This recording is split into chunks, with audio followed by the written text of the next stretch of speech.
मित्रों, दोस्तों और साथियों, कोई भी लेखक अपने समय का प्रतिनिधित्व तभी करता है जब वह अपने समय की प्रगतिशील या ऊर्ध्वगामी विचारधारा के साथ खड़ा होता है।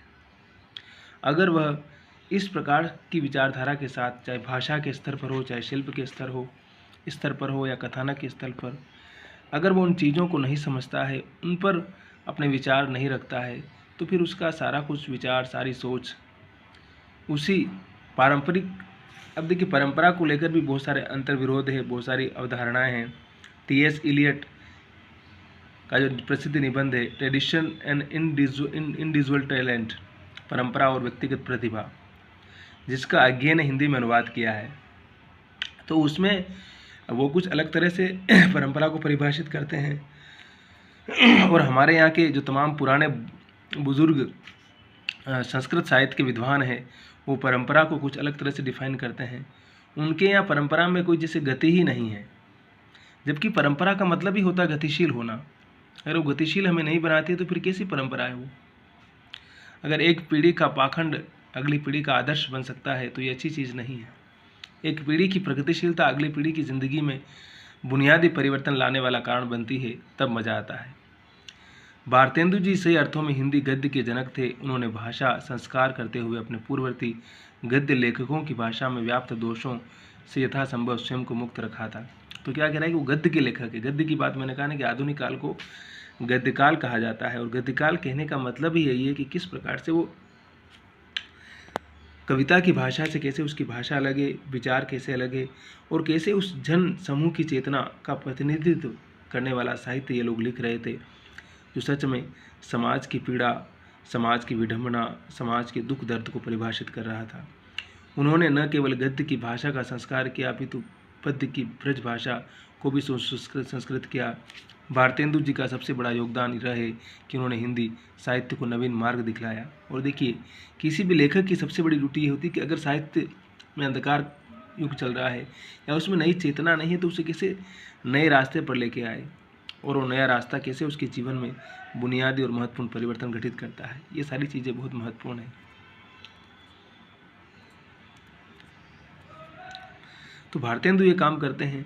देश हित एवं समाज हित की भावना का समावेश सर्वप्रथम भारतेंदु जी की ही साहित्यिक रचनाओं में हुआ। और देश हित क्या होता है, समाज हित क्या होता है, क्योंकि ब्रिटिश हुकूमत के ज़माने की बात है ना, अंग्रेज शासन कर रहे थे।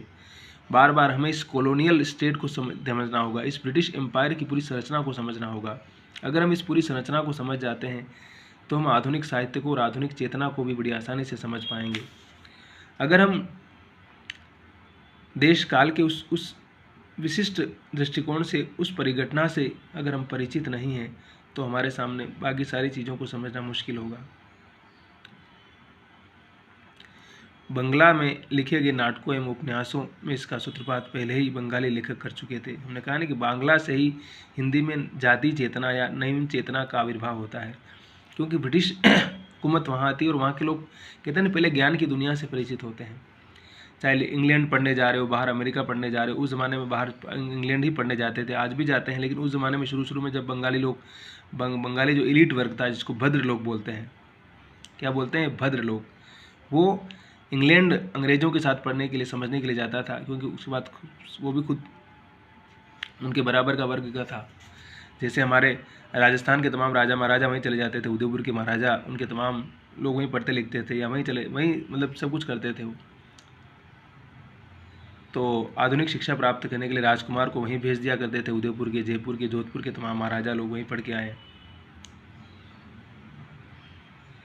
तो ये सारी चीज़ें हैं कि इनको किस प्रकार से समझा जाए। तो बंगाल का जो अभिजात्य वर्ग था, बंगाल का जो एलिट वर्ग था उस समय का, वह ब्रिटिश या अंग्रेजी हुकूमत और अंग्रेजी सामाजिक चेतना थी, उसको कहीं न कहीं अंगीकार कर चुका था, क्योंकि उसका तालमेल बहुत बराबरी के स्तर पर वहाँ चलता था। वो भी शासन था, ये भी शासन, दोनों शासन कर रहे थे। उनके पास भी ज़मींदारी थी, जागीरदारी थी, सब कुछ था, तो रोब रुबाब तो था ही। तो इस सारे रुबाब और इस सारे एलिट लाइफ में वो सारी चीज़ें आती है। फिर शुक्ल जी क्या कहते हैं, हमारे जीवन और साहित्य के बीच जो विच्छेद बढ़ रहा था उसे उन्होंने दूर किया। हमारे साहित्य को नए नए विषयों की ओर प्रवृत्त करने वाले हरिश्चंद्र ही हुए। शुक्ल जी कहते हैं कि मतलब आधुनिकता से परिचित करवाने का काम, क्योंकि जीवन और समाज से साहित्य पहले ही कटा हुआ था। रीतिकाल का साहित्य पूरा पढ़ेंगे तो जाहिर सी बात है कि राजमहलों से बाहर नहीं निकल पाया था वो। कवि सिर्फ अपनी अशर्फियाँ लेने के लिए राजा और रानी की सुंदरता का अथाह वर्णन उस ज़माने में कर रहा था। तो आधुनिक जो चेतना है वो कहीं ना कहीं आम आदमी के जीवन की, जिसे हम मजदूर वर्ग कहते हैं, जिसे हम श्रमशील वर्ग कहते हैं, उसकी जीवन में किस प्रकार से परिवर्तन हो, उसकी ज़िंदगी बेहतर कैसे हो सकती है, वो जबकि सारे लोगों की ज़िंदगी को बेहतर करने में लगा हुआ है, उन सारी चीज़ों पर कैसे बात करना है, क्या करना है, इन सारी विषयों को साहित्य में, चिंतन में, विचारधारा में लेके आना, ये असल में डिस्कोर्स का विषय बने, असल में चिंतन का विषय बने। इस पर वो लोग बात करने लगे। भारतेंदु जी मंजी हुई परिष्कृत भाषा को सामने लाए, जो हिंदी भाषी जनता की बोली थी। अतः भाषा का जो विवाद उनसे पहले चल रहा था वो बहुत कुछ सुलझ गया था। देखिए, उन्होंने कहा कि भाषा को लेकर बड़ी समस्या चल रही थी, क्योंकि ब्रज अवधि हिंदी खड़ी बोली, अब भाषा का निर्माण उसमें हुआ नहीं था। तो उन्होंने भाषा का विवाद भी सुलझाया कि हमें इस प्रकार की भाषा चाहिए जिसमें हम आम आदमी को बड़ी सरल भाषा में, बल्कि साधारण भाषा में साहित्य भी लिखा जाए और हम उस कॉमन आदमी के साथ भी संपर्क कर सकें अच्छे से। अगर हम ऐसा कुछ करते रहेंगे, ये सब चलता रहेगा, तो हमारा काम भी चलता रहेगा और साहित्य भी चलता रहेगा और लिखना पढ़ना भी चलता रहेगा, और हम एक बेहतर भाषा में एक बेहतर समाज के साथ बेहतर संवाद कर पाएंगे, बातचीत कर पाएंगे और चीज़ों को, समस्याओं को उलझाएंगे नहीं बल्कि सुलझाने का काम करेंगे हम। तो हंसते रहिए, मुस्कुराते रहिए, मस्त रहिए, आबाद रहिए और अल शुक्रन बंधु इस यूनिवर्स के प्रति हमेशा ऋणी रहिए और अपने काम को करते रहिए। नेगेटिविटी को जीवन से हमेशा हमेशा के लिए निकाल दीजिए। पॉजिटिविटी ही हमारे जीवन को बना सकती है। अतीत में न रह करके हमें आज को जीना है, वर्तमान को जीना है। वही हमारी जीवन को बेहतर करने के लिए आने वाले समय को बेस्ट बनाने में सबसे बड़ी भूमिका निभाएगा और निभाता है। इसलिए यही कहूँगा फिर से कि हंसते रहिए, मुस्कुराते रहिए, मस्त रहिए, आबाद रहिए और हमारे चैनल पर आइए, सब्सक्राइब कीजिए, लाइक कीजिए, शेयर कीजिए और हमारा मोटिवेशन कीजिए।